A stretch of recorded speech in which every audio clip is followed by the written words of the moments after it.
ദൃശ്യം 3 സിനിമ കാണാത്തവർ തുടർന്ന് വീഡിയോ കാണാതിരിക്കുക, ഫുൾ സ്പോയിലറാണ്.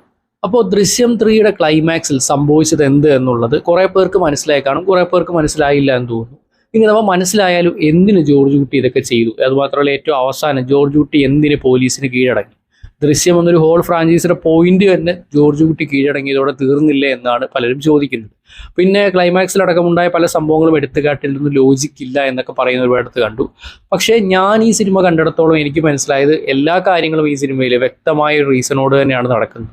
അത് മനസ്സിലാക്കണമെങ്കിൽ സ്ക്രീനിൽ നമ്മൾ മുന്നിൽ കണ്ടത് മാത്രമല്ല, അതിന് പിന്നിൽ, അതായത് ജോർജ് കുട്ടി, സഹദേവൻ അടക്കമുള്ള കഥാപാത്രങ്ങളുടെ ഉള്ളിൽ ആ ഒരു സൈക്കോളജിക്കൽ ലെവലിൽ എന്താണ് സംഭവിക്കുന്നതെന്ന് മനസ്സിലാക്കുമ്പോഴാണ് ദൃശ്യം 3യുടെ ക്ലൈമാക്സ് യഥാർത്ഥത്തിൽ എന്തായിരുന്നെന്നും അതുകൊണ്ട് എന്താണ് ഉദ്ദേശിക്കുന്നതെന്നും ഇനി ദൃശ്യം 4 വരുമോ എന്നതിനെക്കുറിച്ചൊക്കെ നമുക്ക് വ്യക്തമായി മനസ്സിലാക്കാൻ സാധിക്കുക. സോ ഇത് നമ്മൾ ഡിസ്കസ് ചെയ്യാൻ പോകുന്നതാണ്. Welcome to Mantra Talkies. ഞാൻ ശ്രീനന്ദൻ, ചെങ്ങന്നൂർ. ക്ലൈമാക്സിൽ നമ്മൾ 3 ഡിഫറെന്റ് ഔട്ട്കംസ് ആണ് ഒരേ ഇൻസിഡന്റിനെ കാണുന്നത്. അതായത് ആദ്യം തന്നെ പ്രഭാകരന്റെ മനസ്സിലുള്ള ഒരു മാസ്റ്റർ പ്ലാൻ, അഭിര എന്ന് പറഞ്ഞാൽ ചെറുപ്പക്കാരനെ കൊണ്ട് കല്യാണം കഴിപ്പിച്ച് അഞ്ജുവിനെ കുറ്റക്കാരിയാക്കാനുള്ള ഒരു ഒറിജിനൽ പ്ലാൻ, അത് അയാൾ തോമസ് ബാസ്റ്റിനോട് എക്സ്പ്ലെയിൻ ചെയ്യുന്നു. അത് ഇന്ന് രാത്രി നടക്കും എന്ന രീതിയിൽ. എന്നിട്ട് പിറ്റേ ദിവസം അഞ്ജു ജോർജിന്റെ ഒഫീഷ്യൽ സ്റ്റേറ്റ്മെന്റ് വരുന്നതാണ് രണ്ടാമത്തേത്. അപ്പോൾ അവിടെ പറഞ്ഞിരിക്കുന്നത് മറ്റൊരു ഡിഫറൻറ്റ് കഥയാണ്. സഹദേവൻ അതിൽ വില്ലനായിട്ട് സഹദേവൻ കയറി കുളവാക്കി എന്നൊക്കെയാണ് പറയുന്നത്. മൂന്നാമത് ഇതാണ് റിയാലിറ്റി, ജോർജ് കുട്ടി കയറി ഇടപെട്ടതും അവിടെ നടന്ന യഥാർത്ഥ സംഭവം. അപ്പോൾ ഇങ്ങനെ 3 വ്യത്യസ്ത ഔട്ട്കംസ് ആണ് നമ്മളെ കാണിച്ചിരിക്കുന്നത്. ഇതിൽ ജോർജ് കുട്ടിയുടെ ആണ് റിയൽ എന്ന് എല്ലാവർക്കും മനസ്സിലായി കാണും. നമ്മൾ നേരത്തെ പറഞ്ഞ ഒരു ഇമോഷണൽ കോർ അല്ലെങ്കിൽ സൈക്കോളജിക്കൽ അണ്ടർസ്റ്റാൻഡിലോട്ട് പോകണമെങ്കിൽ ഈ പ്ലാനുകളൊക്കെ തൽക്കാലം ഒന്ന് എക്സ്പ്ലെയിൻ ചെയ്തേ പറ്റും. അപ്പോൾ ഏറ്റവും ആദ്യം തന്നെ നമുക്ക് പ്രഭാകരന്റെ ഒറിജിനൽ മാസ്റ്റർ പ്ലാനിലേക്ക് പോവാം. ദൃശ്യം 1 and 2ലേക്ക് വന്നു കഴിഞ്ഞാൽ ഏറ്റവും പാവമായിട്ടുള്ള ക്യാരക്ടേഴ്സിലൊരാളായിരുന്നു പ്രഭാകർ. ഏറ്റവും ഫസ്റ്റ് സിനിമയിൽ തന്നെ ഇവരെ എന്തിനത്ര ദ്രോഹിക്കുന്നത് പ്രഭാകർ പറയുമ്പോഴും ഗീതയാണ് വീണ്ടും വീണ്ടും ഓരോന്ന് കാണിച്ച് ഉപദ്രവിച്ചുകൊണ്ടിരുന്നത്. രണ്ടാം ഭാഗത്തിലോട്ട് വരികയാണെങ്കിലും തോമസ് ബാസ്റ്റിൻ പറയുന്ന കാര്യമാണ്, പ്രഭാകരനെ പോലെയായിരുന്നു ആൾക്കാരെങ്കിൽ ലോകം എത്ര നന്നായിരുന്നു. അതേ പ്രഭാകർ തന്നെ വില്ലൻ ലെവലിലോട്ട് മാറാൻ കാരണം പുള്ളിയുടെ ഭാര്യയായിട്ടുള്ള ഗീതാ പ്രഭാകറിന്റെ ഡിപ്രഷനാണ്. ഇത്രയും കൊല്ലങ്ങൾ കഴിഞ്ഞിട്ടും മകന്റെ മരണവുമായി വിട്ടുപോകാത്തതും മകനെ കൊന്ന ജോർജ് കുട്ടിയും കുടുംബവും സന്തോഷമായി ജീവിച്ചപ്പോൾ ദൃശ്യം എന്ന് പറഞ്ഞൊരു സിനിമ ഇറക്കി ജീവിക്കുന്നത് കാണുമ്പോൾ എന്തായാലും അയാൾക്ക് സഹിക്കത്തില്ല. സോ അതുകൊണ്ട് തന്നെ ജോർജ് കുട്ടിയും കുടുംബത്തെയും എസ്പെഷ്യലി അഞ്ജുവിനെ കൊടുക്കാൻ വേണ്ടിയിട്ട് ഒരു മാസ്റ്റർ പ്ലാൻ അയാൾ തയ്യാറാക്കുന്നു. ആ മാസ്റ്റർ പ്ലാൻ 2 കൊല്ലമായിട്ട് അയാൾ ചെയ്തുകൊണ്ടിരിക്കുകയാണ്. അതായത് ദൃശ്യം 2ന് ശേഷം ഉള്ള ആ ഒരു കാലഘട്ടത്തിൽ ഈ ഒരു മാസ്റ്റർ പ്ലാൻ ആയിരുന്നു ഇയാളുടെ മനസ്സ് മുഴുവൻ. അതിങ്ങനെ പതിയെ പതിയെ ഇയാൾ ചെയ്തുകൊണ്ടിരുന്നു. സിമ്പിളായിട്ട് പറഞ്ഞ അഞ്ജു ജോർജിന്റെ കല്യാണം പ്രഭാകർ അങ്ങ് ഹൈജാക്ക് ചെയ്യും. അതായത് അഞ്ജു ജോർജ് ആരെ കല്യാണം കഴിക്കണം തീരുമാനിക്കുന്നത് പ്രഭാകറാണ്. കാരണം പ്രഭാകർ ഒരുപാട് കല്യാണ ബ്രോക്കർമാരെ ഏർപ്പാടാക്കി ജോർജ് കുട്ടിയുടെ അടുത്തേക്ക് വിട്ടു. അതിൽ ഒരാൾ മാത്രം നല്ല ആളാണെന്ന് വിശ്വസിപ്പിക്കുന്നു, ബാക്കി എല്ലാവരും തട്ടിപ്പാടെന്ന് ആക്കുന്നു. സോ അങ്ങനെ ജോർജ് കുട്ടി അയാളെ ബ്ലൈൻഡായിട്ട് വിശ്വസിച്ച് അയാൾ കൊണ്ടുവന്ന നല്ലൊരു ആലോചന എന്ന രീതിയിൽ അഭിരായുടെ ആലോചന സ്വീകരിക്കും. അപ്പോൾ അഭിരായുടെ കേസ് എടുക്കുകയാണെങ്കിൽ നേരത്തെ ദുബായിൽ വലിയൊരു സാമ്പത്തിക പ്രശ്നത്തിൽ ഉൾപ്പെട്ട് കിടന്ന ഒരാളാണ്. അപ്പോൾ അയാളുടെ ജീവൻ പോകുന്ന രീതി ആയപ്പോഴത്തേക്കും പ്രഭാകറാണ് അവിടെ വന്ന് രക്ഷിച്ചിട്ട് ഈ ഒരു പ്ലാനിന് അഭിരായെ കൂടെ കൂട്ടിയത്. അപ്പോൾ അഭിര കല്യാണം കഴിക്കുന്നു. അതിനുശേഷം ആ രാത്രി തന്നെ ഇവർ ഹണിമൂണിനായിട്ട് ജോർജ് കുട്ടിയുടെ വീടിൻ്റെ അടുത്തുള്ള റിസോർട്ടിലേക്ക് പോകുന്നു. അപ്പോൾ ആ റിസോർട്ടിൽ കയറി ചെല്ലുമ്പോൾ ജീവനക്കാരൻ പറയുന്നുണ്ട്, ഇതൊരു കപ്പിൾ ഫ്രണ്ട്ലി ആയതുകൊണ്ട് തന്നെ വിളിക്കാതെ അവർക്ക് ആർക്കും ആ റൂമിലോട്ട് വരാൻ പറ്റില്ലെന്ന്. സോ അവിടെ ആരും വരികയില്ല. ഇതെല്ലാം കറക്റ്റായിട്ട് അന്വേഷിച്ചിട്ട് തന്നെയാണ് ചെയ്തിരിക്കുന്നത്. ജോർജ് കുട്ടിയും അവിടേക്ക് വരണം എന്നുള്ളത് തന്നെയാണ് ഏറ്റവും നിർബന്ധമുള്ളൊരു കാര്യം. രാത്രിയിൽ അഞ്ജുവിന് അവരെ ഒരു മയക്കുമരുന്ന് കൊടുക്കുന്നു. അങ്ങനെ അഞ്ജു മയങ്ങിപ്പോകുന്നു. ഈ സമയത്ത് സഹദേവൻ അവിടേക്ക് വരുന്നു. അപ്പോൾ സഹദേവനും അഭിരായും കൂടെ അവിടെ ഫേക്ക് ആയിട്ടുള്ള തെളിവുകൾ ഉണ്ടാക്കുന്നു. അതായത് അഞ്ജു അഭിരായെ അറ്റാക്ക് ചെയ്തു എന്ന രീതിയിൽ. അപ്പോൾ ആ ഒരു തെളിവുകളെല്ലാം പ്ലാൻ ചെയ്ത് ചോരയൊക്കെ കൊണ്ട് പ്ലാൻ ചെയ്തിട്ട് ഏറ്റവും അവസാനം ഒരു കത്തിയും അഞ്ജുവിൻ്റെ കയ്യിൽ പിടിപ്പിച്ചു കൊടുക്കുന്നു. അതിനുശേഷം ഇതിൻ്റെ മറുമരുന്ന് അഞ്ജുവിന് കൊടുത്തിട്ട് ഇവരവിടെ നിന്ന് എസ്കേപ്പ് ആവുന്നു. എന്നാൽ അതിന് മുമ്പ് തന്നെ സഹദേവൻ ജോർജ് കുട്ടിയെ വിളിച്ചിട്ട് ജോർജ് കുട്ടിയുടെ മകളെ തന്നെ അപായപ്പെടുത്താൻ പോകാണെന്ന രീതിയിലാക്കുന്നു. ഇത് കേട്ട് എന്തായാലും ജോർജ് കുട്ടി പാഞ്ഞ് വണ്ടി എടുത്തുകൊണ്ട് വരും. സോ ജോർജ് കുട്ടി ഇവിടെ എത്തുമ്പോഴേക്കും മറുമരുന്ന് കാരണം അഞ്ജു എണീറ്റിട്ടുണ്ടാവും. അങ്ങനെ ജോർജ് കുട്ടിയും അഞ്ജുവും കൂടെ അവിടെ പേടിച്ച് നിൽക്കുന്ന സമയത്ത് പോലീസ് വരുന്നു. പോലീസിനെ ഓൾറെഡി സഹദേവൻ അനോണിമസ് കോൾ വരെ വിളിച്ചിട്ടുണ്ട്. സോ പോലീസ് ഒന്ന് നോക്കുമ്പോഴത്തേക്കും അഭിരായെ കാണുവാനില്ല. അവിടെ മുഴുവൻ അഭിരായുടെ രക്തമൊക്കെ പുരണ്ടിട്ടുണ്ട്. അവിടെ വെച്ചിട്ട് അഞ്ജു ജോർജ് നിൽക്കുന്നു, ജോർജ് കുട്ടി നിൽക്കുന്നു. സോ നറേറ്റീവ് വരുന്നത് അഞ്ജു അഭിരായെ കൊന്നു, ജോർജ് കുട്ടി അതുകൊണ്ട് പോയി കുഴിച്ചിട്ടു എന്നുള്ളതായിരുന്നു. അഭിര പിന്നീട് ഒരു ഐഡന്റിറ്റിയൊക്കെ മാറിയിട്ട് രാമേശ്വരം കയറി ടുണീഷ്യയിലോട്ട് പോകുന്നത് പറയുന്നുണ്ട്. സോ അഭിരായെ പിന്നെ ഒരിക്കലും കിട്ടത്തില്ല. അയാൾ ജീവനില്ലാതെ മരിച്ചുപോയ ആളായിട്ട് തന്നെ മാറുന്നു, പുതിയൊരു ഐഡന്റിറ്റിയിൽ ജീവിക്കുന്നു.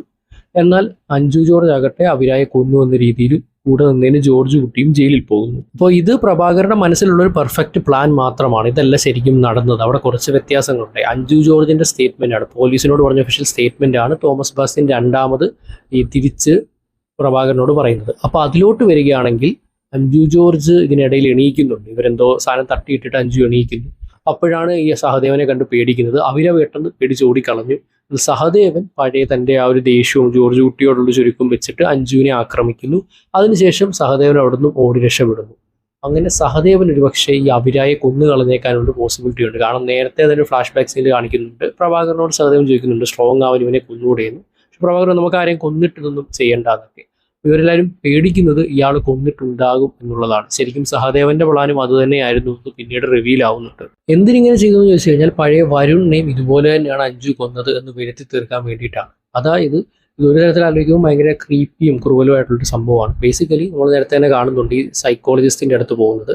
സോ അവിടെ വെച്ചിട്ട് അഞ്ജുവിൻ്റെ ആ ഒരു ഡോക്യുമെന്റ്സിലൊക്കെ ഡീറ്റെയിൽസ് സഹദേവൻ പറഞ്ഞ് മാറ്റിക്കുന്നുണ്ട്. സോ അഞ്ജുവിന് ഒരു സെക്ഷൽ എൻകൗണ്ടർ വരികയാണെങ്കിൽ വയലന്റ് ആവുകയും അപ്പുറത്ത് നിൽക്കുന്ന ആളെ കൊല്ലാൻ ശ്രമിക്കുകയും ചെയ്യും എന്നുള്ളതാണ് ഇവർ ഇതിലൂടെ വരുത്തി തീർക്കാൻ നോക്കുന്നത്. അങ്ങനെയാണ് അവരെ ഇപ്പോൾ കൊന്നത്. അപ്പോൾ ഇതേ രീതിയിൽ തന്നെ ട്രേസ് ചെയ്ത് ബാക്കിലോട്ട് പോയാൽ വരുണിനെയും കൊന്നു എന്നാക്കാൻ പറ്റും. അപ്പോൾ ഇതാണ് ഇവരുടെ മാസ്റ്റർ പ്ലാൻ. അപ്പോൾ ഇതിനു വേണ്ടിയിട്ടാണ് ഈ കണ്ട കാര്യങ്ങളെല്ലാം ചെയ്തു കൂട്ടിയതും കല്യാണം നടത്തിയതും എല്ലാം. ദൃശ്യം 1 നമ്മൾ ഏറ്റവും കൂടുതൽ എക്സൈറ്റഡ് ആയിട്ട് കണ്ട, എന്നാൽ 2 ഏറ്റവും കൂടുതൽ മിസ് ചെയ്ത കാര്യമാണ് ജോർജ് കുട്ടി സിനിമയിൽ കണ്ട കാര്യങ്ങൾ ആലോചിച്ച് റിയാലിറ്റിയിൽ കണക്ട് ചെയ്യുന്നത്. ഇപ്പോൾ ഏറ്റവും ആദ്യം തന്നെ ഹേബിയസ് കോർപ്പസിനെ പറ്റിയിട്ട് ആ ചായക്കടയിലെ പാവപ്പെട്ടവരോട് ജോർജ് കുട്ടി പറയുന്നുണ്ട്. പിന്നീട് 1 ബാക്കിയുള്ള സീൻസ് എടുത്ത വരുണിന്റെ ഓരോ തെളിവും ഒന്ന് മൂടി വെക്കാൻ വേണ്ടിയിട്ട് ജോർജ് കുട്ടി സിനിമകളിൽ കണ്ട കാര്യങ്ങൾ ആലോചിക്കുന്നത് ഒരു മോണ്ടാഷ് പോലെ എപ്പോഴും കാണിക്കാറുണ്ട്. 2 നമ്മളിത് ഒരുപാട് മിസ് ചെയ്ത കാര്യമാണ്. എന്നാൽ 3 ഇവർ തിരിച്ചു കൊണ്ടുവന്നിരിക്കുകയാണ്. സോ നേരത്തെ പറഞ്ഞതുപോലെ പ്രഭാകരന്റെ പ്ലാൻ പ്രകാരം അഞ്ജുവിനെ വൈകി കിടത്തി സഹദേവൻ അവിടെ വന്നു. സഹദേവൻ ജോർജ് കുട്ടിയെ വിളിച്ചു വരുത്തുന്നു. അങ്ങനെ പേടിച്ച് വണ്ടിയെടുത്ത് പാഞ്ഞു വന്ന ജോർജ് കുട്ടി ഇടയ്ക്ക് വെച്ച് വണ്ടി നിർത്തുന്നു. കാരണം ആ കണ്ട സിനിമകളിലെ ചില സീനുകൾ ജോർജ് കുട്ടിയുടെ മനസ്സിലേക്ക് വരികയാണ്. താൻ ഒരു ട്രാപ്പിലേക്ക് വീഴാൻ പോവുകയാണ്. അപ്പോൾ ഇതിൽ കാണിക്കുന്ന ഒന്ന് നായാട്ടാണ്, അതേപോലെ മറ്റൊന്ന് തലവനാണ്. ഇതിൽ രണ്ടിലും പോലീസ് ഓഫീസറുകൾ ഒരു തെറ്റും ചെയ്തിട്ടില്ലെങ്കിലും അവർക്കെതിരെ തെളിവുകൾ പ്ലാൻ ചെയ്ത് പൂട്ടാൻ വേണ്ടിയിട്ടുള്ള സീനുകളാണ് കാണുന്നത്. പിന്നെ റഹ്മാന്റെ ഒരു പടം കാണുന്നുണ്ട്, അതേതാണെന്ന് എനിക്കറിയില്ല. നിങ്ങൾക്ക് അറിയാമെങ്കിൽ കമന്റ് ബോക്സിൽ പറയുക. അപ്പോൾ യാഥാർത്ഥ്യത്തിൽ നടന്നത് പറയുകയാണെങ്കിൽ സഹദേവൻ അവിടെ വന്നു, അഞ്ജുവിനെ മയക്കി കിടത്തി. അതിനുശേഷം തെളിവുകൾ അവർ ക്രിയേറ്റ് ചെയ്തുകൊണ്ടിരിക്കുകയായിരുന്നു. എന്നിട്ട് ഏറ്റവും അവസാനം ജോർജ് കുട്ടി അവിടെ വന്നു. പെർഫെക്റ്റ് ട്രാപ്പിൽ ജോർജ് കുട്ടി വീണു. അഞ്ജു ആ സമയത്ത് ആന്റിഡോട്ട് കാരണം ഉണർന്നിരുന്നു. പക്ഷെ പോലീസ് വരാൻ ഇനിയും സമയമുണ്ട് എന്നുള്ളതിനാൽ ജോർജ് കുട്ടി ഒരു ഹാർഷ് ഡിസിഷൻ എടുക്കുകയാണ്. തൻ്റെ മകളായിട്ടുള്ള അഞ്ജു ഒരു പ്രതിയല്ല, ഒരു ഇരയാണെന്ന് വരുത്തി തീർക്കണം. അതിനുവേണ്ടി അഞ്ജുവിനെ ജോർജ് കുട്ടി തന്നെ അറ്റാക്ക് ചെയ്യുകയാണ്. പക്ഷേ നമ്മൾ പിന്നീട് അഞ്ജുവിനെ ഹോസ്പിറ്റലിലോട്ട് കൊണ്ടുപോകുമ്പോൾ അവിടുത്തെ ഡോക്ടർ തന്നെ പറയുന്നുണ്ട് ഇഞ്ചുറീസ് ഒന്നും ഫേറ്റൽ അല്ല. അതായത് ജോർജ് കുട്ടി മകളുടെ ജീവൻ പോകുന്ന ലെവലിലൊന്നുമല്ല അടിച്ചത്. പക്ഷേ സിനിമയിൽ നമ്മൾ ഇമോഷണലായിട്ട് കാണുമ്പോൾ നല്ല രീതിയിൽ തന്നെ ഹർട്ട് ചെയ്യുന്നതായിട്ട് കാണിക്കുന്നുണ്ട്. അപ്പോൾ ഇതാണ് റിയാലിറ്റിയിൽ നടന്നത്. ജോർജ് കുട്ടിയാണ് മകളെ ആക്രമിച്ചിട്ടുണ്ടായിരുന്നത്. എന്നിട്ട് അതിലൂടെ സഹദേവനാണെന്ന് പിന്നീട് അഞ്ജു മൊഴി കൊടുക്കുകയും അങ്ങനെ തൻ്റെ പ്രതിയാവേണ്ട മകളെ ജോർജ് കുട്ടി ഇരയാക്കി മാറ്റുകയുമാണ് ചെയ്തത്. പോലീസ് വരുന്നതിന് തൊട്ടു മുന്നേ ജോർജ് കുട്ടി പുറത്തിറങ്ങി കഥ അടയ്ക്കുന്നു. അതിനുശേഷം കഥക്ക് ചവിട്ടിപ്പൊളിക്കാൻ നോക്കുന്ന പോലെ ആക്ട് ചെയ്യുന്നു. അപ്പോഴത്തേക്ക് പോലീസ് വരുമ്പോൾ പറയുന്നത് തന്നെ മകളും ഭർത്താവുമാണ് അകത്തുള്ളത്, സഹദേവൻ എന്ന് പറഞ്ഞാൽ അറ്റാക്ക് ചെയ്യുന്നു എന്നിങ്ങനെ വിളി വന്നു. അങ്ങനെ പോലീസിന്റെ ഫ്രണ്ടിൽ ജോർജ് കുട്ടി പെർഫെക്റ്റ് ആയിട്ട് അത് എക്സിക്യൂട്ട് ചെയ്തു. അങ്ങനെ ജോർജ് കുട്ടിയും മകളെ രക്ഷപ്പെടുകയും ചെയ്തു എന്ന് മാത്രമല്ല സഹദേവൻ ഒരു പ്രതിയായിട്ട് മാറുകയും ചെയ്യുന്നു. പിന്നീടാണ് സഹദേവന്റെ വീട്ടിലോട്ട് ജോർജ് കുട്ടി പോകുന്നത്. ജോസ് പറഞ്ഞനുസരിച്ച് പിന്തുടർന്ന് പോയതാണ്. ശരിക്കും സഹദേവന് ഈ അഭിരായെ കൊല്ലാനുള്ള പ്ലാൻ ഉണ്ടായിരുന്നു. അതിനു വേണ്ടിയിട്ടാണ് ജോർജ് കുട്ടിയുടെ പറമ്പിൽ നേരത്തെ ആ ഒരു കുഴി കുഴിച്ചിട്ടിട്ടുണ്ടായിരുന്നത്. അപ്പോൾ ജോർജ് കുട്ടി സഹദേവന്റെ ഒരു വീട്ടിൽ ചെല്ലുന്നു, സഹദേവനെ പിടികൂടുന്നു. അവരെ അവിടെ രക്ഷപ്പെട്ടു പോകുന്നുണ്ടെങ്കിൽ സഹദേവനെ കിട്ടി. അവിടെ വെച്ച് സഹദേവനെ ഇടിക്കുന്നു. ലൈക്ക് ഒരു 13 വർഷമായിട്ട് നമ്മൾ മനസ്സിലുണ്ടായിരുന്ന ഒരു മുറിവ് ജോർജ് കുട്ടി മാറ്റി എന്ന് പറയാൻ സഹദേവനെ തിരിച്ചടിക്കുമ്പോൾ. അപ്പോൾ അവിടെ വെച്ചിട്ട് തന്നെ ഒരു കൺഫെഷൻ എടുക്കുന്നുണ്ട്. അപ്പോൾ സഹദേവൻ പറയുന്നുണ്ട് ഇതിനെല്ലാം പിന്നിൽ ആ ഒരു പ്രഭാകറും തോമസ് ബാസ്റ്റിനും ഒക്കെ ആണെന്ന്. അങ്ങനെ ഒരു വീഡിയോ എടുക്കുന്നു. അവർ അവിടെ നിന്ന് രക്ഷപ്പെട്ട് രാമേശ്വരത്തോട്ട് പോയി പിന്നീട് പ്രഭാകരനെ വിളിച്ച് പറയുന്നുണ്ട് കാര്യങ്ങളൊക്കെ. അപ്പോഴും അവർക്ക് കാര്യങ്ങൾ അൺക്ലിയർ ആണ്. പക്ഷെ ജോർജ് കുട്ടിക്ക് കാര്യങ്ങളെല്ലാം കൃത്യമായി ക്ലിയർ ആയിരുന്നു. എന്നാൽ ഇത്രയൊക്കെ കാര്യങ്ങൾ കഴിഞ്ഞിട്ടും എന്തുകൊണ്ടാണ് ജോർജ് കുട്ടി പോലീസിൻ്റെ അടുത്ത് കുറ്റം ഏറ്റു പറഞ്ഞത്? അതിന് കാരണം ഈ ഒരു ഹണ്ട് ഇവിടെ അവസാനിക്കണം. ഇത്രയും കാലം ജോർജ് കുട്ടിയും കുടുംബവും ഒരു ജയിലിൽ തന്നെ ആയിരുന്നല്ലോ ഇമോഷണലി. അവരെന്തൊക്കെ ചെയ്താലും ഈ ഒരു കാര്യം അവരെ ഹോണ്ട് ചെയ്യുന്നുണ്ട്. വീണ്ടും വീണ്ടും പ്രഭാകരൻ കുടുംബവും വരുന്നുണ്ട്. സോ ഇതിന് അന്ത്യം ഉണ്ടാകണം എന്നുള്ളത് കൊണ്ടാണ് ജോർജ് കുട്ടി തന്നെ കുറ്റം ഏറ്റുപറഞ്ഞ് ജയിലിൽ പോകാമെന്ന് പറയുന്നത്. അങ്ങനെ ആ ഒരു ന്യൂസ് ഈ ആശാസേനത്തിൻ്റെ ക്യാരക്ടർ ഗീതാ പ്രഭാകർ കാണുന്നുണ്ടെങ്കിലും അപ്പോഴും പറയുന്നത് ഇത് പോരാ, എനിക്ക് അവൻ്റെ മകളെ കൂടെ വേണം എന്നുള്ളതാണ്. അപ്പോൾ ദൃശ്യം 4-ലേക്കുള്ളൊരു കണക്ഷൻ വിട്ടിട്ടാണ് പടം തീരുന്നത്. ഹോണസ്റ്റ്ലി എനിക്ക് അത് വേണ്ടായിരുന്നു തോന്നി. കാരണം ദൃശ്യം 1ഉം 2ഉം തീരുമ്പോൾ 2ഉം 3ഉം വരുന്ന രീതിയിലല്ല ഇട്ടിട്ടുണ്ടായിരുന്നത്. എന്നിട്ടും അത് വരുമ്പോൾ ഒരു ഫ്രഷാണ്. അത് ദൃശ്യം നമ്മൾ തീർന്നു എന്ന് വിചാരിക്കും, പക്ഷെ പിന്നെ അത് വരുന്നു എന്നുള്ളതാണ് ആ ഒരു ഫ്രാഞ്ചൈസിയുടെ ഏറ്റവും ഇൻട്രസ്റ്റിംഗ് ആയിട്ടുള്ള ഫാക്ടർ. പക്ഷെ ഇവിടെ ഏറ്റവും അവസാനം ഒരു ടൈലൻ്റ് ഇട്ടതോടെ അതൊക്കെ പോയി. 4 വരുന്ന രീതിയിൽ തന്നെ പ്രത്യേകിച്ച് പറയുമ്പോൾ ശരിയാണ്, 4 വരുന്നത് ഹൈപ്പ് ഉണ്ടാക്കുന്ന ഒരു കാര്യമാണെങ്കിലും ആ ഒരു ഇൻട്രസ്റ്റിംഗ് എലമെന്റ് പോയി എന്ന് തന്നെ പറയാം. അപ്പോൾ ഇത്രയുമാണ് ദൃശ്യം 3യുടെ അവസാനം സംഭവിച്ചത്. ഒരുപാട് പേർക്ക് ഈ ഒരു എൻഡിങ്ങിൽ കല്ലുകടിയും കാര്യങ്ങളൊക്കെ ഉണ്ടായിരുന്നു. പലരും ലോജിക്കില്ല എന്നൊക്കെ പറഞ്ഞു. നമ്മൾ നേരത്തെ പറഞ്ഞതുപോലെ ഇതൊക്കെ നടക്കുന്നത് സ്ക്രീനിൽ കാണിക്കുന്ന ഒരു നോർമൽ ലെയർ മാത്രമല്ല, അതിനിടയിൽ സൈക്കോളജിക്കലും ഇമോഷണലുമായിട്ടുള്ള ലെയർ ഉണ്ട്. ദൃശ്യം 3 ഭാരക ട്വിസ്റ്റുകൾക്കല്ല പകരം ക്യാരക്ടറിന്റെ ഇമോഷനാണ് പ്രാധാന്യം കൊടുക്കുന്നത് ജിത്തു തന്നെ പറഞ്ഞിട്ടുണ്ടായിരുന്നു. അപ്പോൾ നമുക്ക് ഓരോ ആർഗ്യുമെന്റും എടുത്തിട്ട് എന്താണ് ശരിക്കും ഇതിന്റെ റിയാലിറ്റി നോക്കാം. ആദ്യത്തത് സഹദേവൻ നേരത്തെ തന്നെ മണ്ണ് കളിച്ചിട്ടത്. 1 മാസം മുമ്പ് സഹദേവൻ മണ്ണ് കളിച്ചിട്ടത് അബദ്ധമാണ്, മഴ പെയ്താൽ മണ്ണ് ഉറച്ചു പോകും, അവരെ കൊല്ലാൻ ആ മണ്ണ് പിന്നീട് ഉപയോഗിക്കുന്നത് ലോജിക്കൽ അല്ല എന്ന് പലരും പറഞ്ഞിട്ടുണ്ടായിരുന്നു. ഇവിടെ സഹദേവൻ പ്രവർത്തിക്കുന്ന ഒരു പ്രൊഫഷണൽ ക്രിമിനലിനെ പോലെയല്ല, മറിച്ച് വർഷങ്ങളായി ഉള്ളിൽ കൊണ്ടു നടക്കുന്ന പകമൂത്ത് ഭ്രാന്തമായ അവസ്ഥയിലെത്തൊരു മനുഷ്യരായിട്ടാണ്. ജോർജ് കുട്ടിയുടെ വീട്ടുപറമ്പിൽ കയറി അയാളുടെ മൂക്കിന് താഴെ ഒരു കുഴി തയ്യാറാക്കി വെക്കുക എന്നത് സഹദേവനെ സംബന്ധിച്ചിടത്തോളം ഒരു സൈക്കോളജിക്കൽ സാറ്റിസ്ഫാക്ഷൻ ആണ്. ജോർജ് കുട്ടി ഒളിഞ്ഞു നോക്കി വീഡിയോ എടുക്കാൻ വേണ്ടി അവിടെ ദിവസങ്ങളോളം കാത്തിരിക്കുമ്പോൾ തന്റെ പ്രതികാരം ഉടൻ നടക്കുമെന്ന അമിത ആത്മവിശ്വാസത്തിലാണ് അയാൾ ആ മണ്ണിളക്കിയിടുന്നത്. ഇവിടെ ലോജിക്കിനേക്കാൾ പ്രധാന സഹദേവന്റെ കണ്ണ് മൂടിയ പകയാണ്. ജോർജ് കുട്ടിയുടെ സാമ്രാജ്യത്തിൽ കയറി വിനാശത്തിന്റെ വിത്ത് പാകിയെന്ന ക്രൂരമായ സന്തോഷം മാത്രമാണ് ആ സമയത്ത് അയാളെ നയിക്കുന്നത്. അടുത്താണ് 2ാം ഭാഗത്തിൽ സാക്ഷിയായ ജോസ്. പെട്ടെന്നൊരു ദിവസം മാപ്പ് പറയാൻ ജോർജ് കുട്ടിയുടെ വീട്ടിലോട്ട് വരുന്നത് ഒരു സഹായി ഒപ്പിക്കാൻ വേണ്ടി തിരക്കഥയെ നിർബന്ധിച്ച് തിരികെ കയറ്റിയതാണെന്നുള്ള വിമർശനം. ഒരു സാധാരണ മനുഷ്യനുള്ള തീരാത്ത കുറ്റബോധത്തെയാണ് ഇവിടെ കാണിക്കുന്നത്. ജോസ് കാരണം ഒരു കുടുംബം മൊത്തം വേട്ടയാടപ്പെട്ടു. അതിനുശേഷം അയാളുടെ ജീവിതത്തിലുള്ള ദുരന്തങ്ങൾ, അമ്മയുടെ മരണം, ബിസിനസ് തകർച്ച എല്ലാം ആ കുടുംബത്തിന്റെ ശാപം കൊണ്ടാണെന്ന് അയാൾ ഉറച്ചു വിശ്വസിക്കുന്നു. നമ്മുടെ സമൂഹത്തിൽ സാധാരണക്കാരൻ തകർച്ചകൾ പെടുമ്പോൾ ദൈവത്തിലേക്കോ ജ്യോതിഷത്തിലേക്കോ തിരിയുകയും താൻ ചെയ്ത പഴയ തെറ്റുകൾക്ക് പ്രായശ്ചിത്തം ചെയ്യാൻ ആഗ്രഹിക്കുകയും ചെയ്യുന്നത് തികച്ചും സ്വാഭാവികമാണ്. ആ മാനസികാവസ്ഥയിലാണ് ജോർജ് കുട്ടിയുടെ കാല് പിടിക്കാൻ വരുന്നത്. ഇത് കേവലം ഒരു സഹായം ഉണ്ടാക്കൽ മാത്രമല്ല, ജോസിന്റെ ഉള്ളിലെ പാപബോധം കഴിക്കറിയുള്ള അയാളുടെ വൈകാരികമായ ആവശ്യവും കൂടിയാണ്. അടുത്താണ് 2 വർഷത്തെ പ്ലാൻ ആയിരുന്നിട്ടും 5 പെട്ടെന്ന് ഉണർന്നപ്പോൾ അവളെ വീണ്ടും അടിച്ചോ മയക്കുമരുന്ന് നൽകി ബോധം കെടുത്താതെ വില്ലന്മാരെ പേടിച്ചോടി ഇത് മണ്ടത്തരമായി എന്നുള്ളത്. സഹദേവനും അവരെയും അഞ്ജുവിനെ ശാരീരികമായി ഉപദ്രവിക്കാതെ നിർത്തുന്നതിന് കാരണം അവളുടെ ശരീരത്തിൽ മുറിവുകളെങ്കിൽ മാത്രമേ അവരെ അഞ്ജു ആക്രമിച്ചു എന്ന് വരുത്തി തീർക്കാൻ പറ്റൂ. എന്നാൽ പെട്ടെന്ന് അഞ്ജു കണ്ണു തുറന്നപ്പോൾ സഹദേവനാണെങ്കിലും അതേപോലെ അവരൊക്കെയാണെങ്കിലും പെട്ടെന്ന് ആ ഒരു ഷോക്ക്, നമ്മൾ പ്ലാൻ ചെയ്ത പോലെയല്ല മുന്നോട്ട് പോകുന്നത് എന്നൊരു ഫാക്ടറുണ്ട്. അതേപോലെ കഴിഞ്ഞ ഭാഗത്തിൽ ജോർജ് കുട്ടിയോട് തോറ്റൊരു ചരിത്രമാണ് സഹദേവനുള്ളത്. സോ പെട്ടെന്ന് ഇത് വന്നപ്പോൾ തന്നെ ആ ഒരു തോൽവി വീണ്ടും അയാളുടെ മനസ്സിൽ ട്രിഗർ ആയിട്ടുണ്ടായേക്കാം. അതേപോലെ അവരെ എടുത്തു കഴിഞ്ഞാൽ പ്ലാൻ പാളിയെന്ന് മനസ്സിലാകുന്ന നിമിഷം അഞ്ജു ഒരു പെൺകുട്ടി മാത്രമല്ല, മറിച്ച് തങ്ങളെ ജയിലിലാക്കാൻ പോകുന്ന ഇരയാണെന്ന് മനസ്സിലാക്കുകയും ആ ഭയവും വെപ്രാളവും കൊണ്ടാണ് അവരെയും ഓടിക്കളയുന്നത്. സാധാരണക്കാരാണല്ലോ ഇവർ രണ്ടുപേരും, ഒരു ബോൺ ക്രിമിനൽസോ അല്ലെങ്കിൽ പ്രൊഫഷണൽ ആൾക്കാരൊന്നുമല്ല. അതുകൊണ്ട് തന്നെയാണ് പെട്ടെന്ന് പേടിച്ചോടുന്നത്. പിന്നുള്ളത് സഹദേവനെ തല്ലിയപ്പോൾ അയാൾ പെട്ടെന്ന് കുറ്റം സമ്മതിച്ചത്. അത്രയും ക്രൂരനായ വില്ലനായ സഹദേവൻ ജോർജ് കുട്ടിയുടെ 2 അടി കിട്ടിയപ്പോഴേക്കും പേടിച്ച് കഴിഞ്ഞ സത്യങ്ങളെല്ലാം വിളിച്ചു പറഞ്ഞത് വില്ലന്റെ ആ ഒരു മാസ് കുറച്ച് കളഞ്ഞെന്ന് പലരും പറഞ്ഞിട്ടുണ്ടായിരുന്നു. സഹദേവൻ ഒരു സൈക്കോപാത്തോ അല്ലെങ്കിൽ വാടകക്കുലയാളിയോ ഒന്നുമല്ല, ജോലി നഷ്ടപ്പെട്ട പ്രതികാര ബുദ്ധിയുള്ള ഒരു മുൻ പോലീസുകാരൻ മാത്രമാണ്. താൻ കെണിയിലാക്കാൻ നോക്കിയ ജോർജ് കുട്ടി തന്റെ മുന്നിൽ മൃഗത്തെ പോലെ അക്രമാസക്തനായി നിൽക്കുന്നത് കാണുമ്പോൾ സഹദേവന്റെ ഈഗോ തകരുന്നു. സ്വന്തം മകളെ ചോരയെ കുളിപ്പിച്ചു വന്നിരിക്കുന്ന കണ്ണുകളിൽ ഭ്രാന്തുള്ള ജോർജ് കുട്ടിയാണ് സഹദേവൻ അവിടെ കാണുന്നത്. മകൾക്ക് വേണ്ടി ഇയാൾ തന്നെ കൊന്നുകളയുമെന്ന ആ ഒരു സർവൈവൽ ഇൻസ്റ്റിങ് സഹദേവന്റെ ഉള്ളിലുണ്ടാവുന്നു. അവിടെ വില്ലത്തരം കാണിച്ച് ജീവൻ പോകുന്നു മനസ്സിലാകുന്ന നിമിഷം ഏത് മനുഷ്യനും കീഴടങ്ങും.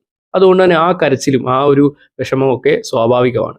പിന്നെ സഹദേവന്റെ വീഡിയോ തെളിവായി കോടതി സ്വീകരിക്കുമോ എന്നുള്ളത്, മർദ്ദിച്ചുണ്ടാക്കിയ വീഡിയോ ആയതുകൊണ്ട് സഹദേവനത് കോടതിയിൽ നിഷേധിക്കാം. അതുകൊണ്ട് ജോർജ് കുട്ടി ഉണ്ടാക്കിയ ആ വീഡിയോ തെളിവ് നിയമപരമായി നിലനിൽക്കുക. നമുക്കറിയാം ദൃശ്യം 2 തന്നെ ജോർജ് കുട്ടി കുറ്റം സംബന്ധിച്ചിട്ട് കോടതി വന്നിട്ട് പറയുന്നുണ്ട് താനത് ചെയ്തില്ല, പോലീസ് തന്നെ നിർബന്ധിപ്പിച്ചാണ്. ഇവിടെ പക്ക വീഡിയോ നോക്കിയാൽ കാണാൻ പറ്റും ഈ സഹദേവനെ ഇടിച്ച് പറയിപ്പിച്ചാണെന്നുള്ളത്. എന്നാൽ ജോർജ് കുട്ടി ഈ വീഡിയോ ഉപയോഗിക്കുന്നത് കോടതിയെ കാണിക്കാനല്ല, മറിച്ച് പ്രഭാകരനെ ബ്ലാക്ക്മെയിൽ ചെയ്യാനാണ്. തന്റെ മകന്റെ കൊലപാതകയെ പിടിക്കാൻ വേണ്ടി പ്രഭാകർ ഒരുക്കിയ കെണിയിൽ സഹദേവൻ എന്ന പോലീസുകാരൻ ഒരു പെൺകുട്ടിയെ ക്രൂരമായി പീഡിപ്പിച്ചെന്ന വാർത്ത പുറത്തു വന്നാൽ അത് തകരുന്നത് പ്രഭാകരന്റെയും ഗീതയുടെയും അന്തസ്സാണ്. അതായത് ഇതിപ്പോൾ കോടതിയിലോട്ട് പോയി പ്രൂവ് ചെയ്യണമെന്നില്ല, എന്നാൽ മീഡിയയ്ക്കും മറ്റും ഈ ഒരു വാർത്ത കിട്ടി പുറത്തു പോയാലാണ് അത് പ്രശ്നമാവുക. കോടതിയിൽ എത്തുന്നതിന് മുമ്പ് തന്നെ പ്രഭാകരന്റെ കുടുംബത്തെ മാനസികമായി തകർക്കാനുള്ള ഒരു ആയുധം മാത്രമാണ് ആ വീഡിയോ. ഒരു അച്ഛനെന്ന നിലയിൽ പ്രഭാകരന് തന്റെ മകന്റെ കേസിനേക്കാൾ പ്രധാനം സ്വന്തം കുടുംബത്തിന്റെ മാനക്കേട് ഒഴിവാക്കലാണ്. ആ വൈകാരികമായ ബലഹീനതയാണ് ജോർജ് കുട്ടിയുടെ ചൂഷണം ചെയ്തത്. നിയമപരമായ നിലനിൽപ്പിനേക്കാൾ ഉപരി 2 അച്ഛന്മാർ തമ്മിലുള്ള മാനസിക യുദ്ധത്തിലെ ഒരു കരു മാത്രമാണ് ആ വീഡിയോ എന്ന് പറയാം. അപ്പോൾ ഇതൊക്കെയാണ് പലരും ലോജിക് ഇല്ല അല്ലെങ്കിൽ സ്ക്രിപ്റ്റിൽ നല്ല റൈറ്റിംഗ് ആയിരുന്നില്ല എന്നൊക്കെ പറഞ്ഞ കുറേ എലമെന്റുകളെ പറ്റിയുള്ള എൻ്റെ ഒപ്പീനിയൻ. ഇതെല്ലാം എനിക്ക് തോന്നിയ കാര്യങ്ങൾ മാത്രമാണ്. നിങ്ങളുടെ ഒപ്പീനിയൻസ് ഡിഫറൻ്റ് ആയിരിക്കാം. ദൃശ്യം 3 ഒരു പെർഫെക്റ്റ് പടമാണെന്നൊന്നും ഞാൻ പറയുന്നില്ല. ദൃശ്യം 1ന്റെ ലെവലിലോട്ട് എന്തായാലും എത്തില്ല നമുക്കറിയാം. പക്ഷെ എനിക്ക് 2വിനേക്കാളും സ്ലൈറ്റ്ലി ഇഷ്ടമാണ്. 2 പിന്നെ തിയേറ്ററിൽ കാണാനും പറ്റിയിട്ടുണ്ടായിരുന്നില്ല. ഇവിടെ പിന്നെ ജോർജ് കുട്ടിയുടെ ആ ഒരു ചേഞ്ച് അതാണ് പലർക്കും അക്സെപ്റ്റ് ചെയ്യാൻ പറ്റുന്ന ബുദ്ധിമുട്ട്. അത് ജോർജ് കുട്ടിക്ക് തന്നെ അക്സെപ്റ്റ് ചെയ്യാൻ പറ്റുന്നില്ല. അതുകൊണ്ടാണല്ലോ അയാൾ ഏറ്റവും അവസാനം ജയിലിൽ പോകുന്നത്. അതായത് സിനിമയുടെ അവസാനം തന്നെ പറയുന്നുണ്ട്, ഇതൊരിക്കലും ഇവരെ ആരെയും പേടിച്ചിട്ടൊന്നുമല്ല, തന്നെ സ്വയം പേടിച്ചിട്ടാണ്. താൻ ഇനി കുടുംബത്തിന് കൂടെ നിന്നതിനേക്കാൾ മുകളിൽ ചിലപ്പോൾ മക്കളെ കൊന്നു കളയാൻ വരെ ചാൻസ് ഉണ്ട് എന്നുള്ളൊരു പോസിബിലിറ്റിയിലോട്ട് വരെ പോയേക്കാം. അതുകൊണ്ടാണ് ജോർജ് കുട്ടി ജയിലിലേക്ക് പോയി ഇതെല്ലാം ഒന്ന് തീർക്കണം എന്ന് വിചാരിക്കുന്നത്. പക്ഷേ ഇത് തീർക്കാൻ ഗീതാ പ്രഭാകർ ഒരിക്കലല്ലാതെ ടൈലൻറ്റിൽ കാണിക്കുന്നതുകൊണ്ട് തന്നെ ദൃശ്യം 4 ഇനി വരും. സോ അതിലെന്താകും സംഭവിക്കാൻ പോകുന്നത് എന്നുള്ളതാണ് ഏറ്റവും ഇൻട്രസ്റ്റിംഗ്. ഞാൻ ഈ അടുത്തിടെ വായിച്ച ഒരുപാട് ഇഷ്ടപ്പെട്ട ഒരു മലയാളം കോമിക്കാണ് മായൻ. 15-ാം നൂറ്റാണ്ടിലെ കോഴിക്കോട് രാജ്യത്താണ് മായന്റെ കഥ നടക്കുന്നത്. ആ ഒരു കാലഘട്ടത്തിൽ ഈ ഒടിയന്മാരെയൊക്കെ പോലെ പല മന്ത്രതന്ത്ര വിദ്യകൾ അറിയാവുന്നവരാണ് ഈ മായന്മാർ. അപ്പോൾ അക്കൂട്ടത്തിലൊരു മായനാണ് കഥയിലെ നായകൻ. എനിക്ക് കോമിക്സിൽ ഏറ്റവും ഇഷ്ടപ്പെട്ട 2 എലമെന്റ്സ്, ഒന്ന് ഫൈറ്റും 2 ഹ്യൂമറുമാണ്. ഫൈറ്റ് എന്ന് പറയുമ്പോൾ ഒരു 10 പേജോളം വരുന്ന ഒരു ഫൈറ്റ് സീക്വൻസ് ഈ കൊമിക്കിലുണ്ട്. അപ്പോൾ ഇത്തരത്തിലുള്ള ഫൈറ്റ് സീക്വൻസ് ഈ അമേരിക്കയിലുള്ള കൊമിക്സ് അതേപോലെ മാങ്കയിലൊക്കെയാണ് ഞാൻ കണ്ടിട്ടുള്ളത്. പക്ഷേ ഒരു മലയാളം കൊമിക്കിൽ ആദ്യമായിട്ടാണ് ഇത്ര ഡീറ്റെയിൽഡ് ആയിട്ട് ഇത്രയും പേജുള്ള ഒരു ഫൈറ്റ് സീൻ കാണുന്നത്. അതേപോലെ തന്നെ ഹ്യൂമർ, ഇതിനകത്തൊരു കുട്ടിയുടെ ക്യാരക്ടറൊക്കെ ഉണ്ട്. ആ ക്യാരക്ടർ വളരെയധികം ഫണ്ണിയാണ്. അപ്പോൾ ഈ ഒരു 2 എലമെന്റ് ഉള്ളതുകൊണ്ട് തന്നെ കോമിക്സ് വളരെയധികം എന്റർടൈനിങ് ആയിരുന്നു. മായൻ പബ്ലിക്കേഷൻസും മലയാള സിനിമകളിലടക്കം ആനിമേഷൻ ചെയ്തിട്ടുള്ള കാർബൺ ഇൻഫിനിറ്റിയുമാണ് ഈ ഒരു കോമിക്സിന് പിന്നിൽ. ഞാൻ ഇവരുടെ ട്രെയിലർ ഒന്ന് യൂട്യൂബ് എടുത്ത് നോക്കിയപ്പോഴാണ് മനസ്സിലാകും ഇതിനകത്ത് 3D ആനിമേഷൻ്റെ ഗെയിമിങ്ങിൻ്റെ ഒക്കെ കുറേ എലമെന്റ്സ് ഉണ്ട്. അതായത് മായൻ ഈ കൊമിക്സിൽ മാത്രം ഒതുങ്ങുന്നില്ല, ഇനി അങ്ങോട്ട് ഒരുപാട് ഗെയിമുകൾ, ആനിമേഷൻ സീരീസ്, അങ്ങനെ പല പല മീഡിയമിലേക്ക് പോവുകയാണ്. കോമിക്സ് ഇതിൻ്റെ ഒരു തുടക്കം മാത്രം. ഇതുവരെ ടോട്ടൽ 3 വോളിയൂംസ് ആണ് പുറത്തിറങ്ങിയിരിക്കുന്നത്. ഒരെണ്ണം മാത്രമായി വാങ്ങുന്നതിനേക്കാൾ ഞാൻ റെക്കമെൻഡ് ചെയ്യുക 2 3 ബണ്ടിലായി വാങ്ങുന്നതാണ്. കാരണം ഡിസ്കൗണ്ട് ഉണ്ട്.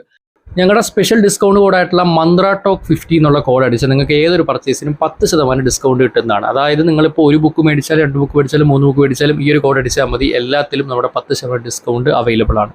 അപ്പോൾ ഓർഡർ ചെയ്യേണ്ട വെബ്സൈറ്റിൻ്റെ ലിങ്ക് ഞാൻ കമൻറ്റ് ബോക്സിൽ ഇട്ടേക്കാം. ദൃശ്യം 4ലേക്ക് വരികയാണെന്നുണ്ടെങ്കിൽ ഒരുപാട് പോസിബിലിറ്റീസ് ഉണ്ട്. ജോർജ് കുട്ടിക്ക് പ്രസൻ ബ്രേക്ക് ചെയ്യാൻ പറ്റും. അല്ലെങ്കിൽ ജോർജ് കുട്ടി ആ ഒരു പ്രസനിൽ കിടക്കുന്ന സമയത്ത് കുടുംബത്തിന് നേരിടേണ്ട പ്രശ്നങ്ങൾ, അല്ലെങ്കിൽ ജോർജ് കുട്ടി ആ ഒരു 5 കൊല്ലം കഴിഞ്ഞിട്ട്, അല്ലെങ്കിൽ അത് മുമ്പ് ഇറങ്ങിയിട്ട് പരോളിൻ്റെ വരുമ്പോഴോ അങ്ങനെ എന്തെങ്കിലുമൊക്കെ ജോർജ് കുട്ടി തിരിച്ച് നാട്ടിലോട്ട് വരുമ്പോൾ ഉള്ള പ്രശ്നങ്ങൾ, അങ്ങനെ ഒരുപാട് പോസിബിലിറ്റീസ് ഉണ്ട്. എന്തായി തീരുമെന്ന് അറിയാനാണ് നമ്മളെല്ലാവരും കാത്തിരിക്കുന്നത്. ഏട്ടൻ പണ്ട് തമാശയ്ക്ക് പറഞ്ഞൊരു കാര്യമായിരുന്നു ദൃശ്യം 5 4ന്റെ മുന്നേ ഇറങ്ങുമെന്നുള്ളത്. പക്ഷെ അത് ചുബ്ബ പറഞ്ഞാണോ അതോ അതിൽ എന്തെങ്കിലും ഒരു കഴമ്പുണ്ടോ? അങ്ങനെ ഡിസ്കസ് ചെയ്യാൻ കുറച്ചധികം കാര്യങ്ങളുണ്ട്. ഇപ്പം തന്നെ വീഡിയോ നല്ല ലെങ്ത് ആയതുകൊണ്ട് നമുക്ക് അടുത്ത വീഡിയോയിൽ ദൃശ്യം 4നെ പറ്റി ഡീറ്റെയിൽഡ് ആയി പറയാം. നമുക്കൊരു ഇൻസ്റ്റാഗ്രാം പേജും അതേപോലെ വാട്സപ്പ് ചാനലും ഉണ്ട്. വാട്സപ്പ് ചാനൽ നമ്മൾ റെഗുലറായിട്ട് അപ്ഡേറ്റ്സ്, ഇപ്പോൾ ദൃശ്യത്തിൻ്റെ ബോക്സ് ഓഫീസ് കളക്ഷൻ ഒക്കെ ആണെങ്കിൽ എപ്പോഴും അപ്ഡേറ്റ് ചെയ്തിടുന്നുണ്ട്. സോ അത് താല്പര്യമുള്ളവരാണെങ്കിൽ തീർച്ചയായിട്ടും ഫോളോ ചെയ്യുക. ലിങ്ക് ഞാൻ ഡിസ്ക്രിപ്ഷനിൽ ഇട്ടേക്കാം. പിന്നെ നേരത്തെ പറഞ്ഞ മായൻ കോമിക്സ് മറക്കാതിരിക്കുക. നമ്മുടെ കോഡ് അടിച്ചാൽ സ്പെഷ്യൽ ഡിസ്കൗണ്ട് കിട്ടുന്നതാണ്. അപ്പോൾ ദൃശ്യം 4ന്റെ അടുത്ത വീഡിയോയുമായി കണ്ടുമുട്ടുന്നവരേക്കും ദിസ് ഇസ് റിഞ്ചകന്നൂർ signing off from Mantra talkies.